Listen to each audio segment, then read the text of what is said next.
So, just like I did for the first game, I want to hit you guys with my thoughts on the original Mass Effect 2 and where I hope the remaster will be an improvement. There won't be any spoilers for the story in this game, but I'll be assuming you've played the first, so minor spoilers for that. Here I'll be covering basically the same topics, just in a slightly different manner, as the game does play out differently to the first in terms of story beats and progression. To start off with gameplay, there's a huge elephant in the room we need to discuss.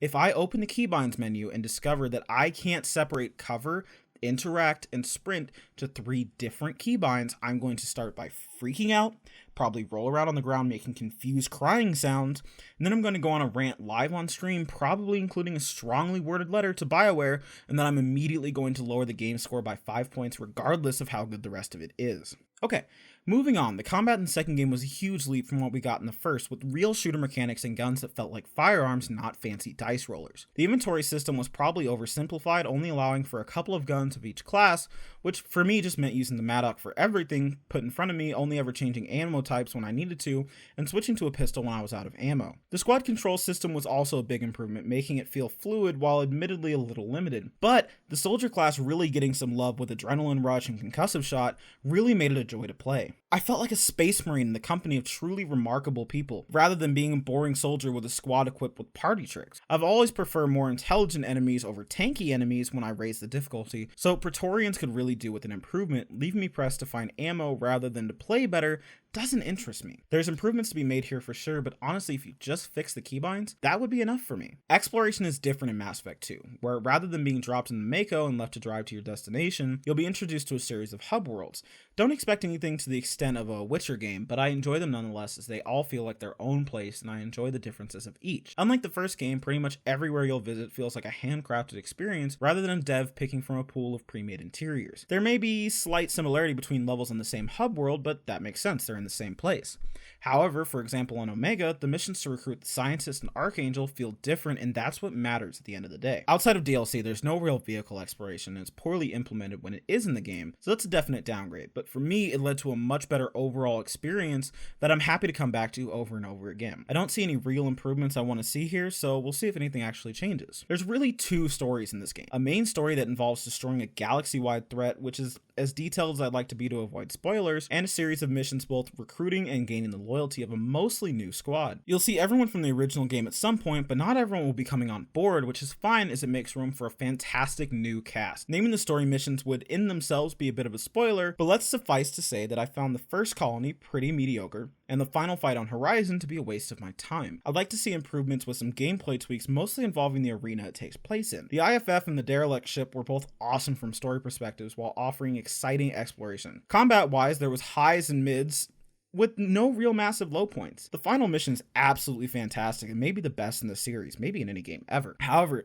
the mission in between the IFF and the relay is awesome in the moment, but feels entirely forced when you actually think about it for more than 4 seconds. I can live with it though, as the game would be less without it. Sorry if I'm a little too vague, but explaining the missions in detail would really spoil some moments better left to be discovered yourself, and if you've played the game before, you'll know exactly which missions I'm talking about. I would like to point out that I think Husks in this game are done extremely well, while Praetorians are let down. Everything else is pretty good, if slightly above average. The recruitment missions are where this game really shines though. Archangel, the Convict, the Assassin, and the Machinist stand out as some of the best. However, none of them really fall flat. All the missions provide their own new and exciting playgrounds, with every character getting a memorable introduction, with even the returning characters feeling new in their own ways. Some are actually optional, but you won't want to miss any. The game elevates itself again when you get to the loyalty missions, which are, again, all optional, but are definitely worth your time. The standouts being the Machinist, the Thief, the Doctor, and the Engineer. There's some truly magical moments in these missions and moments triggered by them that you won't want to miss later on. Again, there's no real low points here, and I could probably argue that any one of them is actually the best of the bunch. Take your time here and enjoy these spectacular missions. Past that, I should briefly touch on the DLC, or at least the big 3 in Shadow Broker, Overlord, and Arrival. Let's start off with Overlord. It's the most mixed bag of the 3. You're dropped into 4 beautifully crafted environments that all feel unique and interesting in ways I don't really want to discuss here, but each one is fantastic and builds off the others to a surprisingly touching ending that bothers me every time I play it. On the other hand,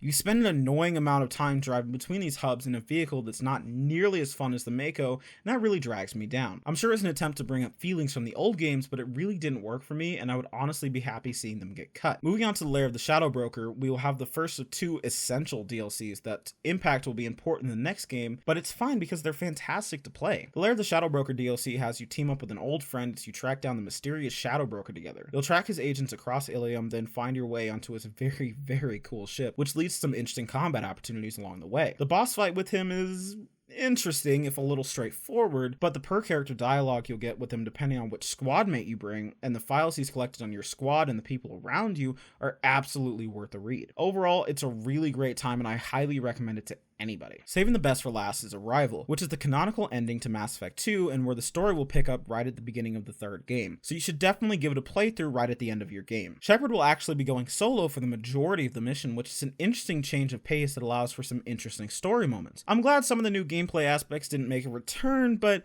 it was a breath of fresh air everyone should get to experience at least once, and honestly, if you miss it, the intro and some of the conversations you have in the 3rd game are going to be a little bit confusing. Overall, it's a great few hours and worth every penny, especially considering it's included in the price of the Legendary Edition. I'd like to see more weapon diversity in the remastered version, but it doesn't sound like that's happening, and it's not the end of the world. At least there won't be the clutter of the previous entry. Visual wise, it's about the same as the first game. It holds up really well for its age, and the use of in-engine cutscenes plays to the strengths of an already visually impressive game that I'm sure will only be improved by the remaster. As far as tips for this playthrough, they basically remain the same. Find a difficulty you like and try your best to experiment with squad power combos, because they're much more prevalent this time around. Mission specific would be to do every recruitment and loyalty missions before going to get the IFF, and make sure individual save files are locked in before and after that mission. Everything you mess up after that mission could have massive consequences down the road, and it's better not to get locked into a full game replay over a fuck up right at the end. Beyond that, just explore and have fun, but don't feel too bad about missing Firewalker missions, as there's no story involved to be missed and they're really not that great.